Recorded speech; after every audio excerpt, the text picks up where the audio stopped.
ओम अज्ञानतिमिरान्धस्य ज्ञानञ्जनशलाकया चक्षुरुन्मीलितं येन तस्मै श्रीगुरुवे नमः।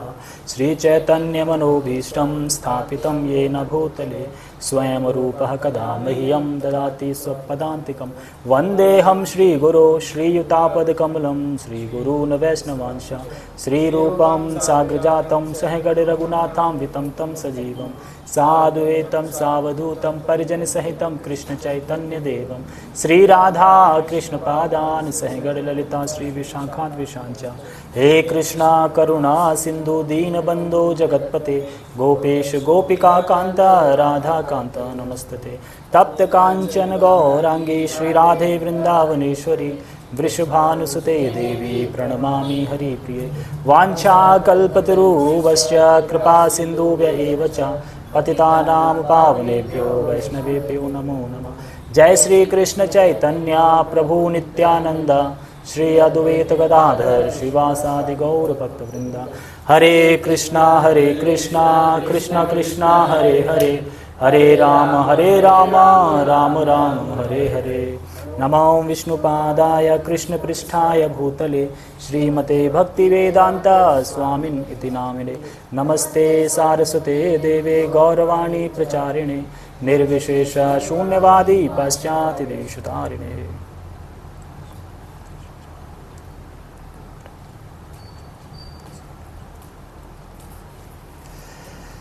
हरे कृष्णा। तो आज का टॉपिक बहुत अच्छा है, खासकर प्रभु जी इस टॉपिक पे बताने वाले थे, तो आई होप बहुत अच्छे से बताते, लेकिन फिर भी हम प्रयास करेंगे कुछ बताने का कि किस प्रकार से हम बुरी संगति से बच सकते हैं और अच्छी संगति कैसे कर सकते हैं।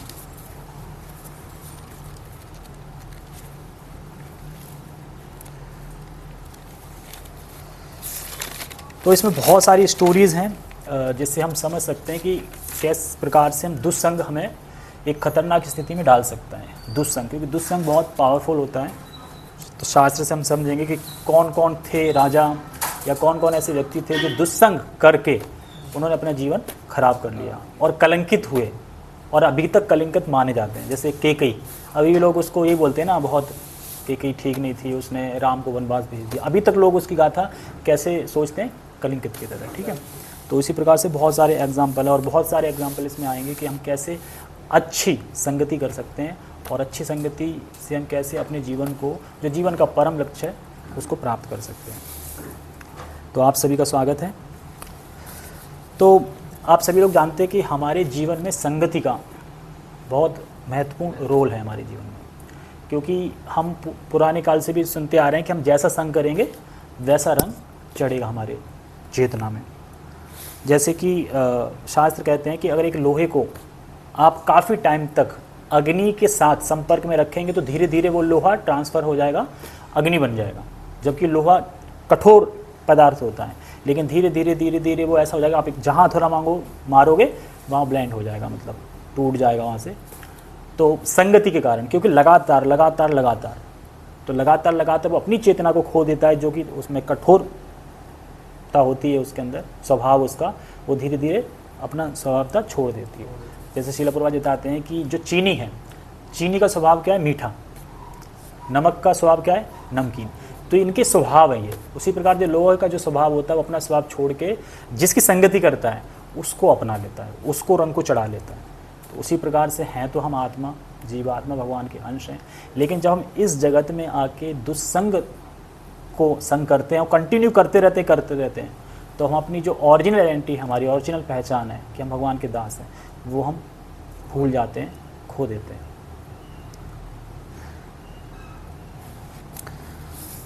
तो इसमें हमें कैसे पता चले कि क्या ठीक है क्या ठीक नहीं है, मतलब इसका संग करना चाहिए कि इसका संग नहीं करना चाहिए। तो ये विवेक हमें शास्त्र साधु देते हैं कि आपको किस चीज़ का संग करना चाहिए और किस चीज़ का संग नहीं करना चाहिए। ये हमें शास्त्र बताते हैं। हम अपनी मर्जी से नहीं डिसाइड कर सकते कि ये हमारे लिए ठीक नहीं है, ये हमारे लिए ठीक है। ये शास्त्र बताते हैं कि हमें क्या से जीवन जीना चाहिए, क्या करना चाहिए और क्या नहीं करना चाहिए। तो शुरू करते हैं। तो आजकल इस संसार में, कलयुग में, सब लोग, एक होड़ लगी हुई है, सब लोग बड़ा बनना चाहते हैं। हर चीज़ में, हर फील्ड में, कि मैं सबसे टॉप कर पाऊँ। लेकिन जो हमारा चरित्र होता है वो कहीं ना कहीं हम खोते जा रहे हैं। एक चरित्र होता है जो एक सभ्य व्यक्ति होता है और जो अपने चरित्र के कारण पहचाना जाता है, तो कहीं ना कहीं हम चरित्र को ड्रॉप करके और कुछ ऐसी चीज़ों को हासिल करना चाहते हैं, कुछ कलाएं सीखना चाहते हैं जिससे हम आगे बढ़ सकें और लोग हमें जाने उस कला से। लेकिन इससे हो सकता है कि आपको शुरुआत में अच्छा लग सकता है, लेकिन इनका जो अंत होता है वो भयानक ही होता है, ख़राब होता है। क्यों? क्योंकि आपने अपने चरित्र को खो दिया है। क्योंकि आप पैसे से सब चीज़ खरीद सकते हैं, चरित्र नहीं खरीद सकते। चरित्र जो होता है अगर एक बार चला जाए, स्त्री अच्छे से समझ सकती है इस चीज़ को, कि एक बार चरित्र चला जाए तो पुनः लौट के नहीं आता। तो इसीलिए हमें चरित्र सीखना चाहिए। चरित्र हम सीख पाएंगे, एक अच्छा व्यक्ति बनना हम सीख पाएंगे, ईमानदार बनना सीख पाएंगे शास्त्र से। बाकी चीज़ों से आप नहीं सीख सकते, बाकी चीज़ों से आप बहुत ऊपर जा सकते हो, अच्छा बन सकते हो, लेकिन चरित्र नहीं सीख सकते। और इसी के कारण इस दुनिया में हम देख रहे हैं जो कलाएं चल रही हैं, युद्ध चल रहे हैं, तो कहीं ना कहीं चरित्र की कमी है। क्योंकि सब लोग होड़ लगी है, आगे बढ़ना चाहते हैं, चरित्र नहीं है, इसलिए हम दूसरों को परेशान करने में, दूसरे को धोखा देने में झिझकते नहीं हैं, तुरंत धोखा दे देते हैं। 1 मिनट में कुछ भी हो जाता है। ऐसी ऐसी न्यूज़ आ रही है कि हम जो सोच भी नहीं सकते कि ऐसा सा होगा, ऐसा सा हो सकता है कुछ भी। तो एक माँ थी तो एक गांव में, तो वो कहती हैं कि मैं अपने लड़के को ये सब नहीं सिखाना चाहती, चरित्र वगैरह, ये सब शास्त्र वगैरह, इनसे दूर। मैं उसको कुछ ऐसा सिखाना चाहती हूँ कि जिससे वो इस संसार में रह के और जुड़ सके और इस संसार में आगे बढ़ सके।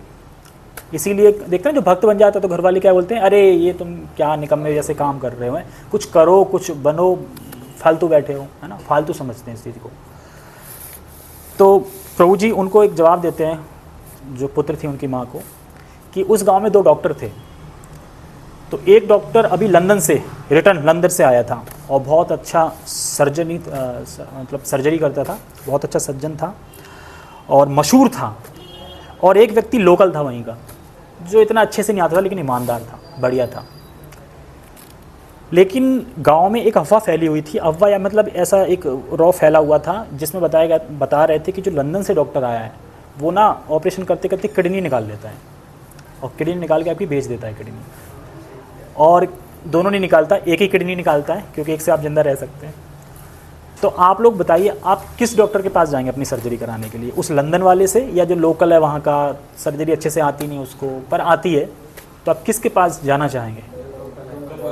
लोकल है, हाँ, तो जाना चाहेंगे। तो वही हमने उनकी माँ से बोला, तो उनकी माँ कहते ये तो बहुत मुश्किल बात है, हम ऐसा नहीं कर सकते कि जो लंदन से आए उसको बता दें कि भाई चोरी मत करो, तो मान जाएगा बोलने से? वो इसलिए नहीं मानेगा क्योंकि उसके अंदर चरित्र नहीं है। चरित्र होता तो मान लेता वो। तो फिर क्या करें? तो फिर हम उन्हें एक सलाह देते हैं कि आप एक काम करिए, आपको गांव छोड़ के जाने की जरूरत नहीं है दूसरे उस पर, आप जो लंदन से आया उसी पे कराइए। जो लंदन से आया है, जो बढ़िया है सर्जन, क्योंकि वो फेमस है और बहुत सारी डिग्रीज़ हैं, बहुत अच्छा एक्सपीरियंस है उसका, लेकिन बस एक ही कमी है ना, आप उसी पे कराइए।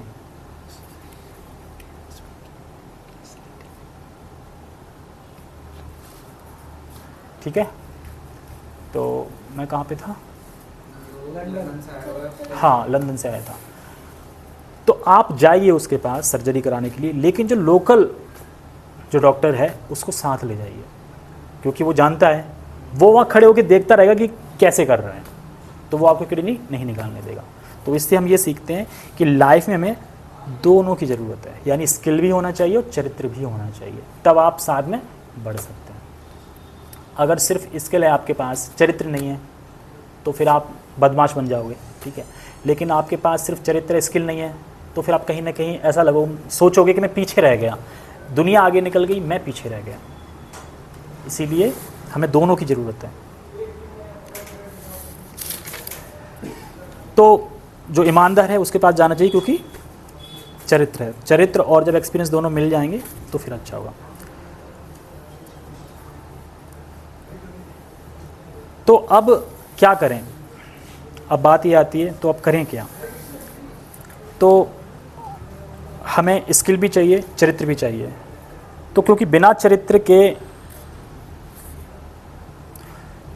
ये दुनिया में जो युद्ध हो रहा है, संसार में युद्ध वगैरह चल रहा है, वॉर वगैरह चल रहा है, माहौल बहुत ख़राब चल रहा है, ये कहीं ना कहीं चरित्र के कमी के कारण है। जैसे फॉर एग्जांपल एक कंपनी है, बहुत बड़ा इंडस्ट्री है, कंपनी है, और उस इंडस्ट्री में एक चेकअप के लिए कोई रासायनिक है, केमिकल है, उसकी चेकिंग के लिए एक इंस्पेक्टर को बुलाया जाता है और वो इंस्पेक्टर उसकी जब चेकिंग करता है सारा कुछ कि आप ये केमिकल यूज़ करके आप केमिकल का जो अब यूज़ कर लिया तो उसका बहाना है तो नदी की तरफ मोड़ दो, वेस्टेज है तो नदी की तरफ मोड़ दो, तो कोई दिक्कत नहीं। लेकिन इसमें खर्चा आएगा 5 लाख, क्योंकि उसको शुद्ध करना पड़ेगा, बहुत सारी चीज़ें करनी ताकि लोगों को नुकसान ना हो। तो कंपनी वाला कहेगा ये तो बहुत खर्चा है 5 लाख, तो वो क्या करता है 1 लाख की गड्डी लेता है और इंस्पेक्टर के पॉकेट में रख देता है, कहता है कि 1 लाख आप लो, 4 लाख मुझे बच गए और आप साइन कर दो और जाओ छुट्टी। ना आपको भी प्रॉब्लम ना हमको भी प्रॉब्लम। प्रॉब्लम किसको होगी? जो उस नदी में पानी जाएगा, जो उसको यूज़ करेगा, जो जानवर पिएंगे, गाय पिएंगे, उसको नुकसान होगा। तो ये ऐसा इंसान कब करेगा? चरित्र नहीं होगा, जब वो वैल्यूज़ को नहीं जानेगा तब करेगा। क्यों? क्योंकि उसने बाकी सब तो सीख लिया लेकिन चरित्र ही अपने जीवन में नहीं ला पाया। तो बिना चरित्र के जीवन आप अगर जियोगे तो आप ऐसे ही ऊट पटांग जो चीज़ें आज चल रही हैं दुनिया में आजकल वही करोगे। इसीलिए बहुत ज़रूरी है कि हम ऐसे व्यक्तियों का संग करें जिनके पास ऑलरेडी चरित्र है पहले।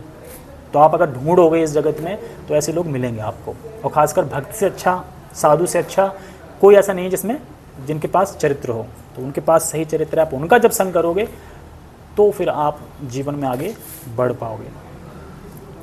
तो हमें चरित्र नहीं है और संगति खराब है तो फिर पूरे जगत को लोग धीरे धीरे बिगाड़ देते हैं। जैसे कि आजकल हिंदुस्तान, अमेरिका, ये सब यही चल रहा है। सब में वो उसके पीछे पड़े हैं, वो इसके पीछे पड़े हैं, उसमें कमी दिखा रहे हैं, उसके कमी दिखा रहे हैं, ये तो चल रहा है। आप देख रहे होंगे सोशल मीडिया पे एक्टिवेट होंगे आप सभी लोग, तो सब लोग एक दूसरे के कान खींच रहे हैं, टांग खींच रहे हैं, यही चल रहा है।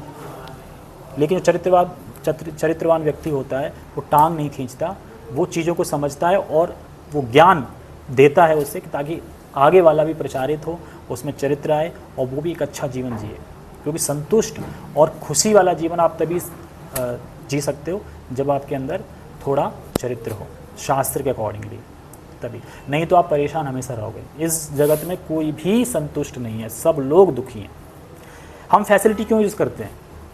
हम क्यों अच्छा अच्छा यूज़ करना चाहते हैं ना? फैसिलिटी हो, एसी हो, बढ़िया हो, सब कुछ एकदम चकाचक हो, इसीलिए करना चाहते हैं क्योंकि हम दुखी हैं अंदर से, तभी तो हम चाहते हैं अच्छी चीज़। इसीलिए क्योंकि हम एक मिसिंग कर रहे हैं, जो हमारी संस्कृति है, जो वैदिक धर्म है हमारा, जो पहले से चला रहा है, हम उस चीज़ को छोड़ते जा रहे हैं और इस दौड़ भरी दुनिया में आगे बढ़ने के चक्कर में उसको ड्रॉप करते जा रहे हैं, उसको छोड़ते जा रहे हैं। इसीलिए ये सब चीज़ें हो रही हैं।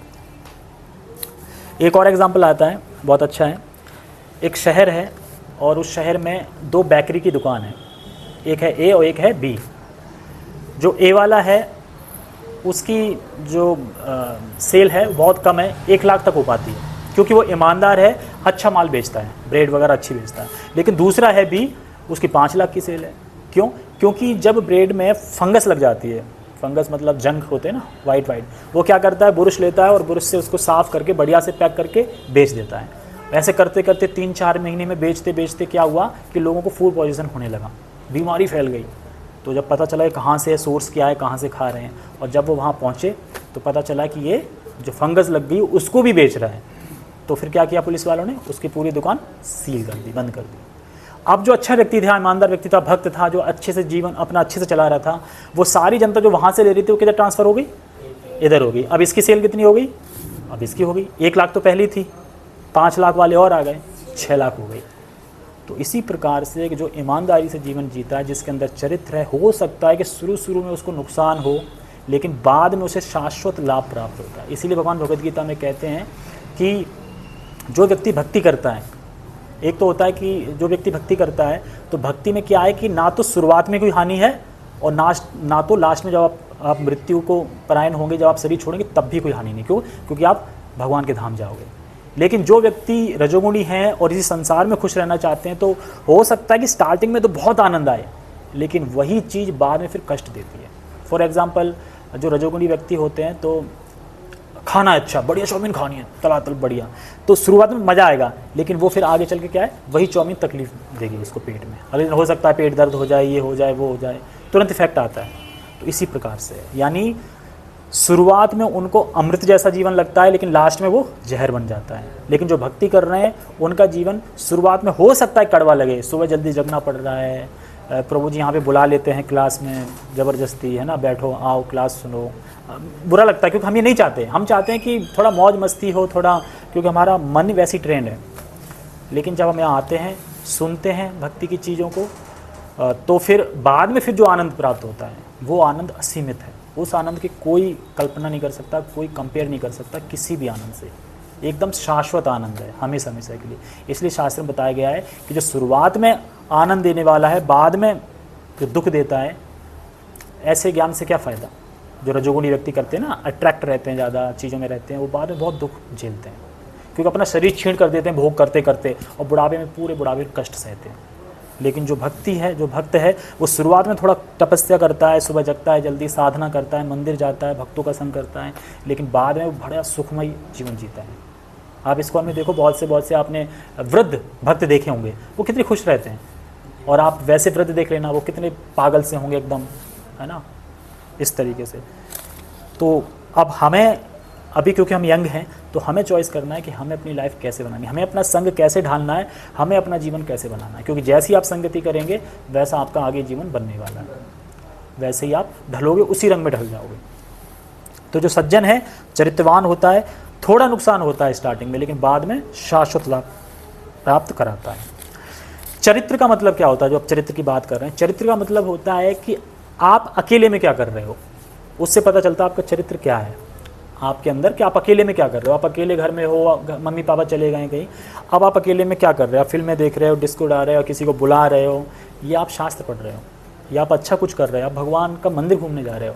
इससे पता चलता है कि आपका चरित्र कैसा, आपकी चेतना कैसी है। अकेले में, संघ में तो सब कर लेते हैं ना, संघ में तो आप भी आए, मंदिर चले, खूब आपने हरे कृष्णा किया, कीर्तन किया, लेकिन आप अकेले में क्या कर रहे हो, फ़ोन लेके बात कर रहे हो किसी से, क्या कर रहे हो। हर किसी का, अगर आपको चरित्र देखना हो किसी का, वो अकेले में क्या कर रहा है, आप ये पता करो बस। जो अकेले में कर रहा है वही उसका चरित्र है। एक गुरुकुल था, और गुरुकुल में स्टूडेंट थे 40-50।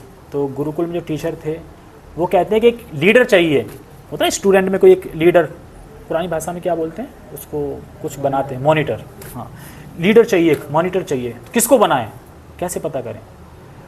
तो टीचर ने क्या किया, सब स्टूडेंट को बुलाया और सबको एक एक आम दे दिया।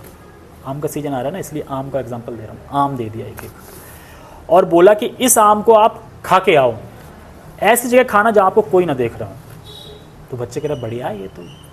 कोई गया घर में घुस गया, कुंडी लगा ली, खा लिया बढ़िया से, कोई कंबल ओढ़ के खा लिया, कोई झाड़ी में चला गया, कोई कहीं चला, कोई पेड़ पे चढ़ गया, पर कोई नहीं देखेगा पेड़ पे ऊपर, पेड़ पे चढ़ गया और वहाँ जाके खा रहा है मजे से। और खा पी के सारे स्टूडेंट वापस आए, हाथ धोला, बोलते हैं टीचर हमने खा लिया, हमें किसी ने नहीं देखा, हाथ धोला के। लेकिन एक इसमें स्टूडेंट ऐसा था जो कहता है कि मैडम मैं ये आम नहीं खा सका।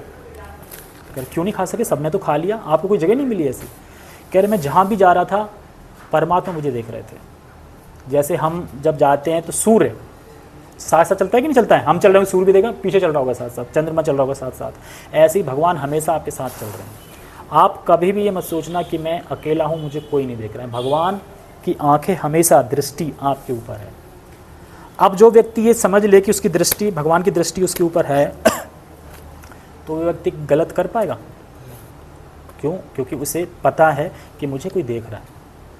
तो फिर टीचर कहती हैं असलियत में मॉनिटर यानी लीडर बनने के हकदार आप ही हो, उसको लीडर बना देते हैं। तो इस तरीके की पहचान करते थे चरित्र को देखे, अकेले में क्या किया उसने, है ना, अकेले में क्या कर रहा है। और क्योंकि वो जो व्यक्ति परमात्मा को हर जगह देख पा रहा है, जो व्यक्ति भगवान को महसूस कर पा रहा है ना, वो चरित्रवान होगा। तो चरित्र का इस तरीके से पता लगा सकते हैं। तो अब हम अच्छा चरित्र कैसे प्राप्त करें, बात यह आएगी कि अच्छा चरित्र प्राप्त कैसे करें। तो ये तो हमने सुन लिया कि किस प्रकार से चरित्रवान व्यक्ति अच्छा होता है कंपेयर जो मटेरियल व्यक्ति है। और चरित्रवान व्यक्ति होता है वो किसी लड़ाई झगड़ा नहीं करता और अच्छा जीवन जीता है, और उसे बाद में क्या शाश्वत लाभ प्राप्त होता है। भगवान भी भगवद गीता में ये कहते हैं कि शाश्वत लाभ प्राप्त होता है। नेहाभि कृमिनाशस्तो प्रत्यवायो न विद्यते स्वल्पमस्य धर्मस्य त्रायतो महतो भयात्। अगर इस भक्ति के प्रत्ये कोई थोड़ा सा भी पथ पे चलता है, भक्ति के पथ पे, तो उसे महान भय जो है उससे वो बच जाता है। थोड़ा पथ मतलब थोड़ा आपने भक्ति करी, माला करी, थोड़ा बाद में छोड़ दिया, तब भी आपको शाश्वत लाभ प्राप्त कराएगी। इसीलिए कहते हैं नेहा भी कृमिनाशस्तो, प्रत्यवाय स्वल्पमस्य धर्मे त्रायतो महतो भयात्, मतलब कि इन तीनों जो तीन ताप हैं उनके कष्टों से एक महान भय से आपको बचा लेगी। कौन? भक्ति। थोड़ी सी भी करिए जिसमें। क्यों? क्योंकि ये शाश्वत है। इस मटेरियल जगत में आप पढ़ाई करो, जैसे आपने 10th में एडमिशन लिया, आप पढ़े, बीच में छोड़ दी पढ़ाई, आपने पेपर ही नहीं दिया, पास हो जाओगे? क्यों? नहीं हो पाओगे। लेकिन भक्ति का पथ एक ऐसा पथ है कि इस पर अगर थोड़ी सी प्रगति, थोड़ी प्रगति मतलब कि आप थोड़ा आए, थोड़ा सेशन अटेंड किए आपने, 1-2 साल किए, फिर आप फिर माया में चले गए या फिर आप अपने कामों में व्यस्त हो गए, लेकिन ये चीज़ आपकी सेव हो गई, ये चीज़ सेव हो गई, ये कभी खर्च नहीं होगी। क्योंकि आप सभी लोग जानते हैं कि हम अकेले आए थे, जन्म हुआ था और अकेले ही जाएंगे, अपने कर्मों को लेके जाएंगे। आप एक पैसा यहाँ से लेके नहीं जा सकते, एक भी। बस भगवान ने ये पॉकेट लगा दी है बीच में, तो हम भरते रहते हैं, लेकिन जब जाएंगे तब भी कफन होगा, प्लेन, कोई पॉकेट नहीं होगा। आए थे तब भी कुछ नहीं था, तो क्या लेके जाएंगे? जो हमने व्यवहार किया, जो हमने सेवा की, जो भगवान के लिए कर्म किया, वो सब शाश्वत है। बाकी आपने जो भी किया वो सब यहीं रह जाएगा, लेकिन उसके लिए आपने जो गलत कार्य किए, उनका जो कर्म बना, जो फल बना, वो आपको भुगतना पड़ेगा नेक्स्ट बर्थ में, नेक्स्ट शरीर में। ऐसे ही चक्र चलता रहता है।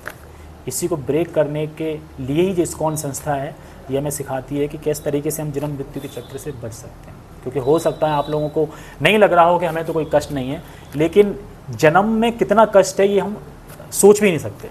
ये आप ऐसे सोच सकते हैं कि आपको एक पेड़ पे उल्टा टांग दिया जाए, एक पॉलीथीन में पैक करके, और उसमें मल मूत्र हड्डियाँ ये सब भर दी जाएँ और आपको टांग दिया जाए 9 महीने के लिए। कैसा लगेगा आपको? मज़ा आएगा वहाँ।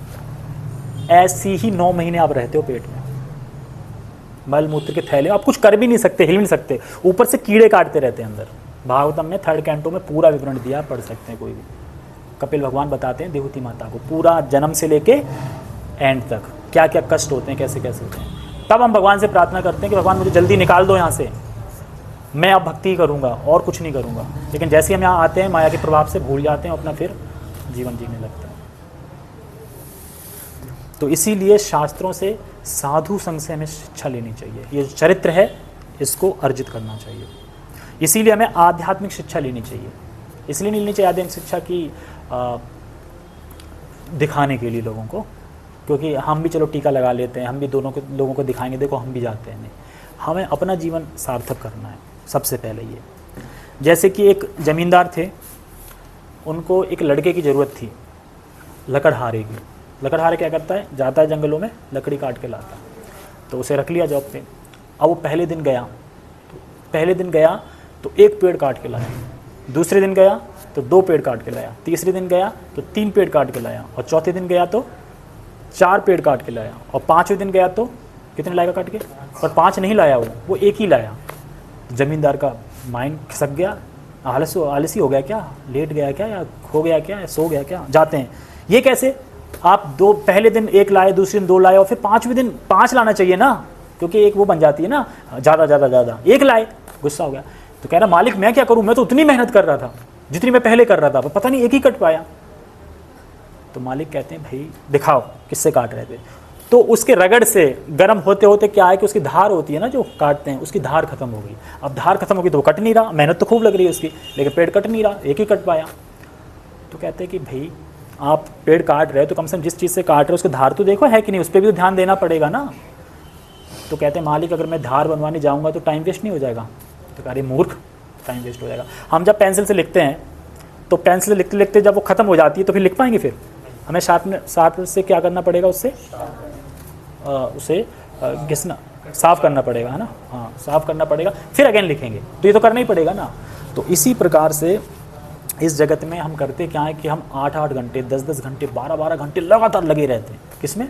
काम में लगे रहते हैं, है ना, अपनी इच्छाओं की पूर्ति करने में लगे रहते हैं। 8-8 घंटे, 3-3 शिफ्ट ये करने रहते हैं, तो हमारा माइंड बहुत गर्म हो जाता है। इसीलिए हम गुस्सेला हो जाते हैं, थोड़ी सी भी चीज़ों में झगड़ा हो जाता है। आपने यहाँ नहीं देखा होगा, पर मैं रोडों पे देखता हूँ जब किसी की बाइक थोड़ी सी किसी से टकरा गई, अरे दिखता नहीं क्या, तुरंत गर्म हो जाता है वो। अगर सामने वाला भी थोड़ा गर्म हो गया, तुरंत लड़ाई हो जाएगी उनमें, दोनों बाइक खड़ी करेंगे, लड़ने लगेंगे वहीं पे।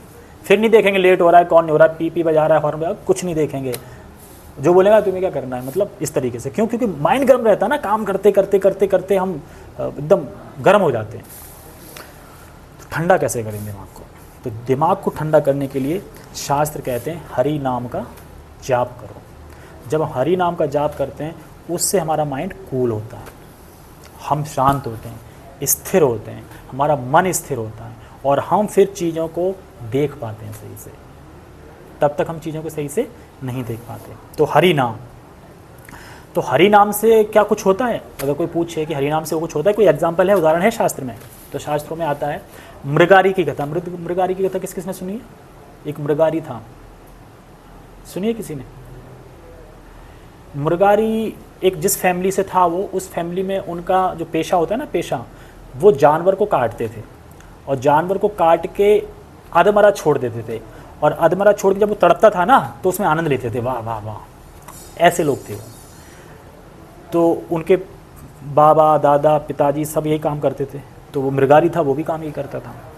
तो एक बार जब नारद मुनि जा रहे थे, तो नारद मुनि जब घोर वन से जा रहे थे तो देखते हैं कि कुछ जानवर तड़प रहे हैं, मतलब किसी ने मारा है उनको, वो तड़प रहे हैं, अभी प्राण नहीं निकले हैं। आगे देखते हैं एक और ऐसी तड़प रहा है, वो देखते हैं कि कौन क्रूर व्यक्ति है जो कम से कम पूरा ही मार दे, तड़प तो कम हो जाए उसकी, ये क्या है कि तड़प मार रहा है। तो उधर देखते हैं कि मृगारी बैठा तो हंस रहा था देख देख के, वाह आनंद आ रहा था। तो नारद मुनि कहते भाई ये आपने किया है? तो मृगारी कहता हाँ मैंने किया है, हम यही करते हैं, हमारा काम यही है। कह रहे भाई अगर करते हो ठीक है, लेकिन कम से कम पूरा मार दो ना, ये आधमरा छोड़ के क्या मतलब है? तो कह रहे कि मेरे बाबा करते थे, मेरे दादा करते थे, मेरे पिताजी करते थे, वो ऐसे ही करते थे, तो मैं देख देख के मुझे ये अच्छा लगता है, अगर मैं मार दूंगा तो मर जाएंगे वो, इसीलिए मैं तड़पाता हूँ, तड़प के मरते हैं, फिर मैं उनको ले जाता हूँ, बाजार में बेचता हूँ, यही मेरा धंधा है, यही मेरा काम है, फिर जो भी पैसा मिल जाता है उससे, फिर उससे हम अपना घर बार चलता है। तो नारद मुनि कहते हैं आपको पता है कि इस पाप के लिए आपको अगले जन्म क्या भुगतना पड़ेगा? जितने जानवर आज तक आपने मारे हैं वो सभी जानवर, क्योंकि जो नारद मुनि हैं वो परम भक्त हैं भगवान के, ठीक है, परम भक्त हैं और बहुत तेजस्वी हैं। तो उनका तेज देख के, उनकी आवाज़ सुन के वो ना मृगारी ना डर सा गया, पिलक सा गया, अच्छा मुझे इतने सारे कष्ट झेलने पड़ेंगे, हाँ ये सभी व्यक्ति बैठे हैं, सभी जानवर बैठे हैं तुझे काटने के लिए। वो काँप जाता है। तो नारद मुनि कहते हैं कि एक रास्ता है, अपने इस हथियार को फेंक दो और क्या करो, हरि का नाम लो। तो वो कहता है मैं ऐसे कैसे फेंक दूँ, मेरा घर तो इसी से चलता है। तो नारद मुनि कहते हैं कोई बात नहीं, तुम संकल्प लो छोड़ने का, मैं खाने पीने की व्यवस्था कर दूंगा। तो मृगारी, क्योंकि जब परम भक्त का संग होता है, किसी साधु का संग होता है, तो हृदय क्या हो जाता है, परिवर्तित हो जाता है, वो जो गर्म होता है ना वो फिर ठंडा हो जाता है हरि नाम से। तो उसे हरि नाम देते हैं और नारद मुनि चले जाते हैं। उसके बाद वो क्या है, वो सब कुछ छोड़ छाड़ के गाँव से दूर अपना एक झोंपड़ी बनाता है और बढ़िया अपना सारा जीवन अपनी पत्नी को रख के अपना सारा जीवन जीता है, बिल्कुल कोई मारकाट नहीं। जब लोगों में ये बात फैल जाती है कि अरे मृगारी तो साधु बन गया, मृगारी तो साधु बन गया, तो सब लोग देखने के लिए जाते हैं। होता है ना कि कोई बड़ा भयंकर खतरनाक डाकू जैसा व्यक्ति हो, वो अच्छा बन जाए, तो हम देखना चाहते हैं ना इतना परिवर्तन कैसे आ गया। और जब वो जाते हैं तो देखते हैं तो कुछ उपहार भी ले जाते हैं, खाली हाथ नहीं जाते। तो इतना उपहार ले जाते हैं, इतना उपहार ले जाते हैं कि उसका घर भर जाता है। और वो कहता है अरे नारद मुनि मैंने तो थोड़ा मांगा था कि मेरा घर चल जाए, यहाँ तो आपने इतना भंडार लगा दिया। तो वो वापस कर देता है, मतलब कि भाई इतना हमें नहीं चाहिए, और अपना बढ़िया हरिनाम जप करके अपना सारा सिंपल जीवन जीता है। कई दिनों के बाद नारद मुनि को याद आता है कि मेरा एक भक्त था मृगारी।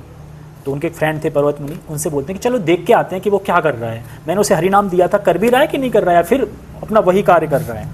तो फिर वो आते हैं नीचे और जैसे ही देखते हैं कि नारद मुनि पर्वत मुनि आ रहे हैं, मृगारी देखता है, वो दौड़ के जाता है प्रणाम करने के लिए। लेकिन जब वो प्रणाम करने के लिए जाता है दौड़ के, तो प्रणाम करता नहीं है। तो पर्वत मुनि कहते कैसा भक्त है, प्रणाम नहीं कर रहा है वो, देखे।